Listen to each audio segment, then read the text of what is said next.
Thank you so much, Zeke, Reese, and Shio, as we hop on in, and right away you can see we got X Splash over at the Hero Hill as we pass on by.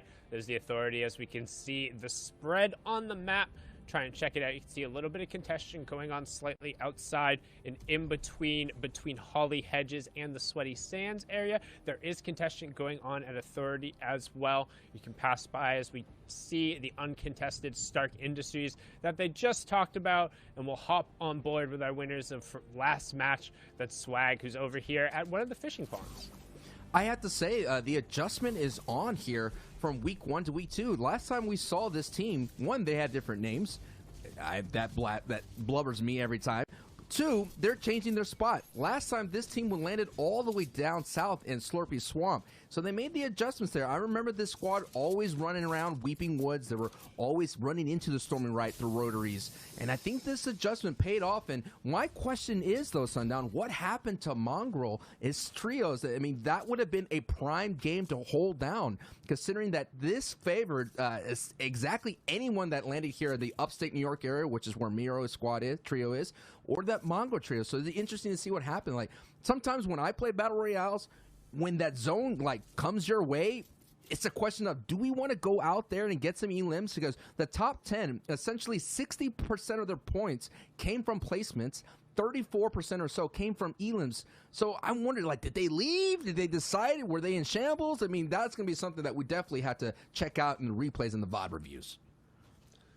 Yeah, honestly, I'm a big fan of just trying to head as central as possible, just given how late points come in, and the fact that if you're in the game late, you have the opportunity to do more. As you can see, Sapphic trying to not blunder his opportunity here, has a chance for an easy headshot instead. Gonna opt for the hard one, but doesn't even need it since no armor onto Debiri over there. Siberia Jake immediately going to pick that one up. So nice little shot combination coming out here as we fight Abandoned in just north of Koro Castle, and they're trying to close this one out.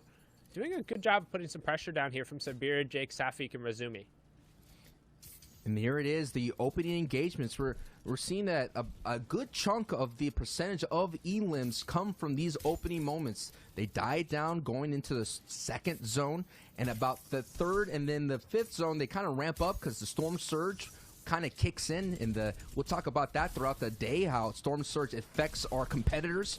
And then eventually it goes into high gear, going into those rotations of 7, 8, and 9 zones. So right now, Siberia Jake and Safik putting some great pressure right here, and they're going to not only get the points for the eliminations, but they're also going to get some nice materials, maybe some upgrades and weapons, and more importantly, some valuable storm tags going forward, considering, as you see, zone is pulling so far away from them at the moment. I think when we took a peek there, Sundown, it was about center. So the Authority teams of Heart of Fire are going to look really strong here going forward.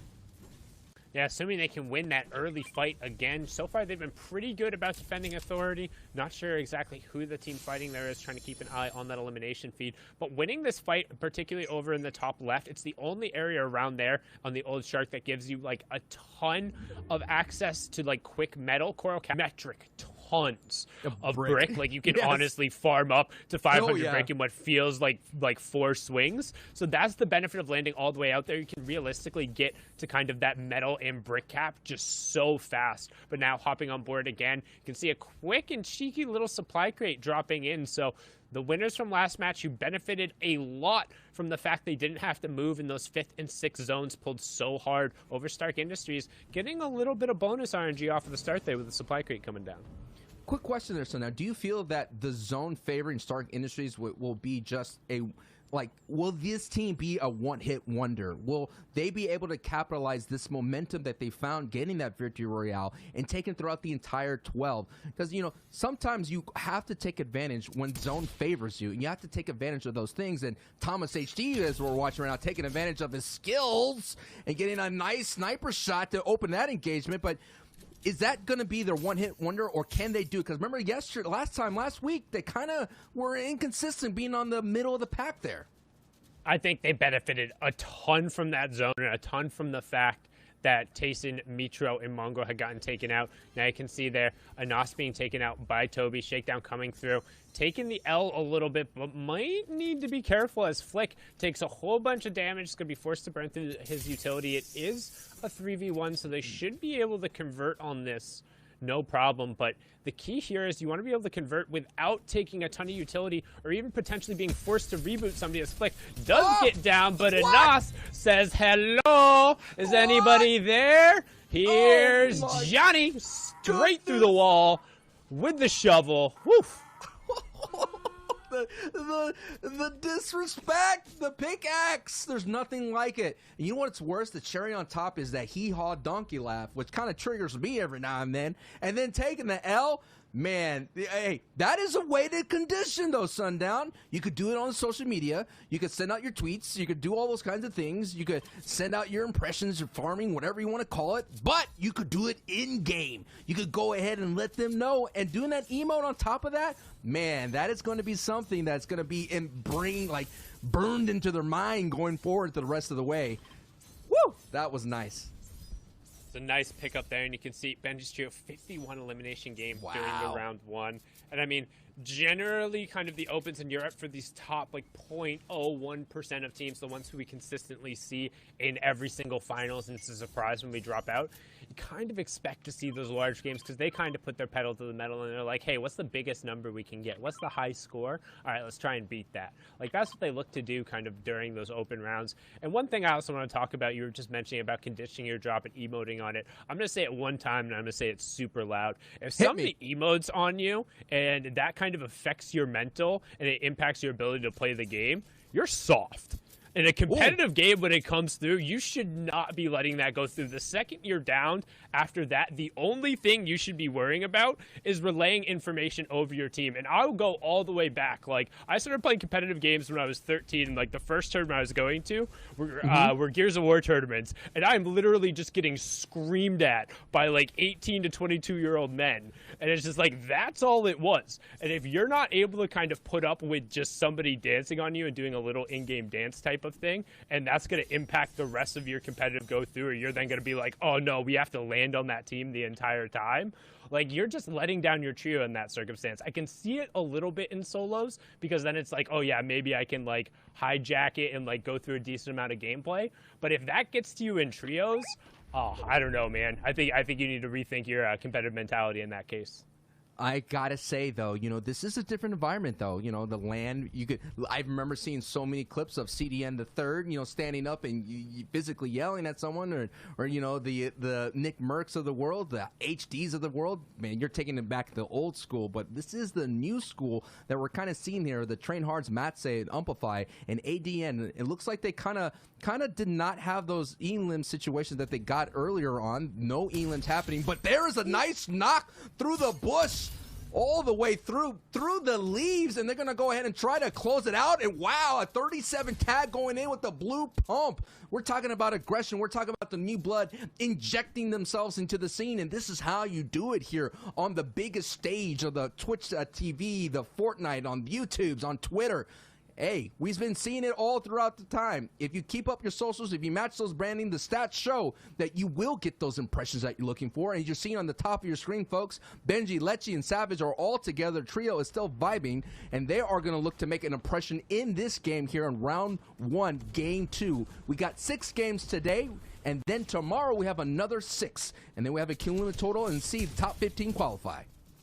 And now on board here with Hen, Deceptos, and Patrick, who are actually my prediction going through. First elim going out from them. However, that was not their down, so no points going on to them. I didn't get a chance to talk about them in the first game. They placed 17th with just that single placement points and no elims coming out, falling to the Stark Zone. But my big reason for picking them is really wanting to talk about just how freaking good Hen has been individually in the solos competition. Yes. He won a solo cash cup on his birthday, and I don't know kind of what changed, whether there's the stars aligning or he had just kind of a revelation when he hit kind of that birthday. I think he turned 15, maybe 16. But since then, he's just had absurd individual individual performances, pretty much like top 5, playing really well both across servers in NA East, and now forming kind of this new trio with Deceptos and Patrick. While they missed qualifying last week, I think they have a lot of potential if they put everything together and they can find their space. And I'm looking forward to watching how they perform over the course of 12 games, because falling in 17th and only getting 1 point, like, yeah, that's disappointing in the first game, but I think if they're able to follow it up with a decent performance and keep making it into those endgame situations, they're a team that has that potential to really kind of take it farther. As now we're going to hop into a little wall-to-wall box fight happening in the center zone, and this fight is happening because of Storm Surge. And here it is, the dreaded Storm Surge making an appearance. You have to get those valuable tags. If you play center, if you find a passive style, you will get punished, and you have to fight. And there it is, a nice fight right there that's happening. Slick is able to get one. Antorek is getting one. There's only one left, the trio opposing them, and it is the Godsend trio that is on the back foot now, and already the other arrows are kind of trying to take a peek in, but thankfully, this is happening on the side of a mountain, so a lot of natural terrain is going to stop them from kind of third-partying, as we did see in Game 1, the beams coming through from the rest of the lobby. But it's just going to be a clean trio fight happening on the side. The Billy Goats are going at it, trying to jockey for position as Antoric picks up another elim, and as you can see, on the top right of your screen, 714 damage above the damage threshold. So they're going to have to not worry about that anymore. They have to worry about what's in front of them and look for the kind of tags and elims that they need, and upgrade their kit, which they already have such a strong kit. They got a purple shotgun, they got a gold AR, and they are vibing as Hen, your pick, picks up another elim. So that team is hitting up down south. And one thing you'll notice in particular, at least for these first 2 games, is that there aren't as many initial contestant fights. We're only seeing about 2 or 3 areas in the map that are hard contested, where those fights are turning over. What that means is there's only really a maximum of 9 players who are generally going to go down at the start of the game without a reboot going through, as Hen ends up picking up another. And that means that about 20 or so of these players pretty much every game are going to be under pressure from Storm Surge, as Storm Surge is still on right now. It is still ticking over. That's why you see players dropping and fighting left and right, being forced to try and take these negative interactions, as Scram is going to be forced out there. Antwerp picking up another one, so really good job going to work in the close quarter range. Going to be able to clean that one up as well, getting the conversion there. 5 eliminations so far this game, and all of them happening right on the edge of the zone, where they also happen to pull zone number 4, so they don't have to go anywhere. They can use all of these resources to build out, but the question is, can they find E11 Ref's guard, and what happens as Benji, Savage, and Lecce come riding around the corner here? And that is my pick right there. Refscar's trio is my pick. They came into top 10, 8th place in round 2, coming into this round 3. They didn't make it in week 1. They're one of the big names that a lot of people are like, I thought they would be able to make it. I thought they'd be able to qualify. So the pressure is on for Refscar, who I don't think is going to be able to reboot his trio. He's going to go solo dolo in the rest of the way here. But now the strong trio is still up right now. A team that also got another moment when Benji made this furious attempt to make the comeback, just fell short a couple, about 6 points or so outside. He had to win the victory royale in our final game 12, just unable to go ahead and contest height. It's a very awesome moment that you go ahead and check it out, but it just shows you, though, that these early contentions that you're talking about, those early fights, going against Noah Riley and all those kinds of, literally finishing in a deficit in that matchup, cost them qualifying. Yeah, they have to keep that in the back of their mind. We've already saw them make kind of adjustments Sundown, where they decided to go to Coral Castle for a bit, where they gone up to the Lighthouse for a bit. It just shows you right now that yes, Dooms, yes, Starks is important, but having those kind of prideful fights could cost your qualification here. And hey, there's not a lot of time left. You think like, oh, we got the whole month, but before you know it, it's Halloween, man, and that is going to sneak up on you. And we're about halfway through, after we get through kind of the week 2, at least in terms of the qualification. And if you want my hot take, I don't think Benji, Savage, and Lecce can win the FNCS going to Dooms. I don't think they are good enough to force out Reason, Noah Riley, and Aqua in terms of the early fights. I think Vatco has a little bit more on the edge when it comes to fighting without ideal loadouts. And while I think they can push them hard enough, I think they have a better shot going literally anywhere else on the map and either forcing out the team there or just adjusting their routes. I think they would have a better shot of winning the overall FNCS. I think they'll do fine if they go to Dooms, but if we're talking about actually winning the entire thing, I think they have to find a new drop spot. And that is the time that they do have. Like I said, we're close to the halfway point here after week 2. Not to mention there is series points, and as well the Wild Card Wednesday, where it all comes down to all the people that don't make it from the heats compete in one match.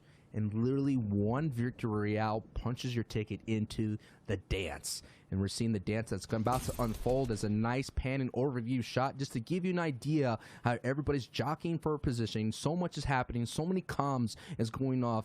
And it's very important here to get the strong rotation. You're already seeing the mark that's happening right then and there. But as you see, some people making early rotations using the mega bounce, the shockwave play, throwing down the bounce pad on the floor, throwing the shockwave, making their way over. But here it is. It's going to be a Weeping Woods finish here. Completely different than we had in Stark Industries POI. This is going to be more about keeping away from your lines of sight, utilizing the trees. But as you see, our team that got the Victory Royale sundown are now on the outside looking in, and they have to be careful. The rotation is not as far, but still, they have already people looking at them, knowing that they're in shambles. And that sign of the Bandage Bazooka, sometimes I know they're good now, but sometimes that lets people know, hey, I'm a little bit weak. Yeah, it feels like almost a bait here, though, since they have plenty of HP. They're just using it to top it off. And also, while they're pinned from the left-hand side, we saw the map kind of pan out. There's nobody on the right of them. So if they just walk right and kind of walk forward like 25 yards, they'll be good. But now we're going to pan back on over. We have some aggression coming out. They're going to try and set up a shockwave, and they're using the shockwave to go to zone. They're not looking to fight. They want to try and land close to height, but they're not going to be able to take absolute. And going for height here this early would be a little bit of a mistake. But they leave open and edit. I was going to say, what are you doing? But they turn it back around onto Mongrel with a nice turn fire. That was Cubex and his trio. You can see Snap being able to pick up Andalex in the feed. They're also getting Janus, so he's going to take that one down. Mongrel being ticked off here. He only has 45 more HP, trying to get the metal out so he can stick a revive. Is going to utilize the pick up and throw mechanic to try and create a little bit more space, get over to Tayson, get a little bit more help, and they're finally going to be able to execute on a revive. But honestly, a little bit of a misplay there from Mongrel, especially as this zone is going to pull just outside of that revive range. So they will have the chug splashes to be able to use together, but that's kind of just a bad pick there. And no, he actually... Wait, did he get the revive? One sec, I didn't see it. Looks like he didn't get it because the zone moved and he got dropped down. Now they're getting dropped down and being pushed on. He's going to end up being picked up as well. It's all going to be on the back of just Tayson. Nope, Tayson got picked up as well. That's going to be it. The trio gets completely cleaned up outside of the top 17, and Mongrel, being a little greedy, going for the tags against the 3 on the Dorito edit, is just going to take him down. And that was the reason why they wanted to pick Mongrel up, because Mongrel is the closer of this trio. On day 2 last week, he picked up 21% of the elims in zone 9. That's the final closing zone. So it's so important to have someone that's strong. That's about 7 elims that he got in day 2 of week 1. So it's just showing you how important, how strong of a piece of a player Mongrel is to have on your trio, and that's why they risked it for the biscuit. They went to go ahead and pick him up, but you're right, that Dorito edit causing him to go down. Now we're going on to Benji Fishy, the Mr. Clutch of the EU, someone who's been doing it for a long time, who has made the unbelievable clutch with 10 HP with no mats, sitting on the ultimate low underneath builds in the water. I could go on and on, and he turned it around, but now he has an issue because he hits the lip. He kind of buckles right there. His shins hit the brick right there, and that crash dummy has to kind of find an opportunity. But yo, he's in shambles, and Sundown, he doesn't have a power weapon. He doesn't have a power shotgun to kind of get that one pump going, and down he goes, sent out of the lobby. Toast.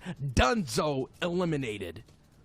Toast, slap some beans on it, call it breakfast, because Benji is done eating and going back to the lobby.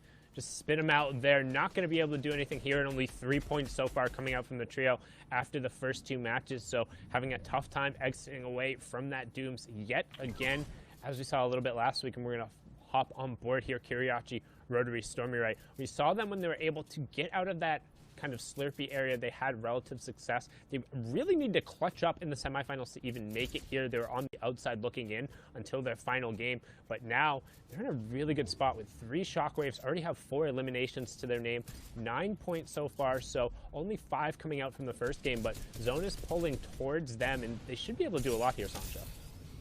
And hopefully to do a lot for them to take that momentum that they had in day 2 of week 1, where they were able to be a little bit more consistent. I think those changes, those adjustments, and already they're going to go for height. This is such a strong play, considering that we've seen these kinds of end games where it's just going to go a little bit down in elevation there. As you're seeing it on the right, bottom right of your screen, it's not. It looks like there's a jump a little bit, not a crazy mountain, but Stormy Wright and Trios going for zone here. In zone 6, 7, and 8, Sundown, you know that is such a strong play. And in Trios, you can actually hold on to height, but as long as it goes elongated into that final closing zone, zone 9, that is when your resources get eaten up. But they're looking strong. They have a little bit of mobility. They do lose it. And as you see, they go ahead and get that split, and Rotary sitting at ultimate high. Yeah, and we can see top 17 now, so ticking over into the placement points. Every single trio that drops here will give a point to everyone else left in the lobby, so 1 going over there as we hit 16, 15 now as 4ZR gets Slush and Stormy Right, utilizing the bouncers and utilizing their excess of utility. We talked about it when we zoomed in on them. They used the 2 shockwaves to get height and break down the 1 height, then use the second one to get over. Stormy Right still has another, and he's playing the front side of the zone. That's on the top of your screen. Rotary is playing the middle area. That's on the bottom left. Kiriachi is in the back. That's on your bottom right-hand side. You can see trying to do everything they can with Stormy Right, a little bit of head and putting pressure, and Rotary is going to be the one, if it goes to a heal off, where you're going to focus. He's the one who has the flopper as Kiriachi picks up another Elam there. Stormy Right adds another, and they're climbing up here. 7 now for the trio. And it's just a matter of time here. We've seen the struggle between height and the low ground. We saw it in day 1, but right now, height is being so strong. And Stormy Right picks up Matzo, Train Hards, and Amplify and Hardfire are now in a situation where they have to go on without him. But this is a strong opportunity. They have the dominant position. For those of you watching first time, Fortnite competitive, the mid ground, the mid level is the only threat here essentially during these moments, because they could use a kind of mobility, a shockwave, a crash pad to vault their way up. We saw it in day 1 of week 1 where Mongrel was able to do that with 1 shockwave to take over. So that is what they're going to do. That's why Rotary, as you see, is that so high, because a shockwave and crash pad won't make it up to Rotary, and it's Rotary's job to beam it on down. But look at that mess. Look at that chaos down below as everybody is just taking out each other, and Stormy, Rotary, and all of them are just kind of picking up the scraps. They're closing it out. They're being vultures. They're getting those 1 tags that just gets to that Eland. And these are the strong games, Sundown, that you just rack up so many elims, and you kind of vault yourself up in a place almost like ultimate height on the leaderboard, where nobody could catch you because you put up a big time double-digit game. And one of the biggest things to note, too, when it comes to this format is just how important second and first place are. We talk about just the individual bumps as you go through. Well, there's a 4-point bump when you go from third to second, and then an additional 5 points from second to first. So you need to get all of those points, especially when you have control of this, because you aren't down there in the low ground. Yes, you're uncontested. You'll have all of this excess utility, but the chances you get for elims are safe. You're not going to get a bunch of these fights. However, good knock going down onto Nikoff. That should basically confirm at least the top 2 now. And realistically, this is their game to win. There's no way they should lose height to the low ground team. They have chug splashes. They have a flopper. They should get all of that onto 1 person, send 2 people down, and execute this 1v2. Here they go. They're going to drop down with the other player staying up on top. Kiriachi hits the huge pump. 13 eliminations, 25 for the victory royale, 38 total from that match, pushing them up to 43. And wow, an inconsistent start to their journey here in the FNCS Trios.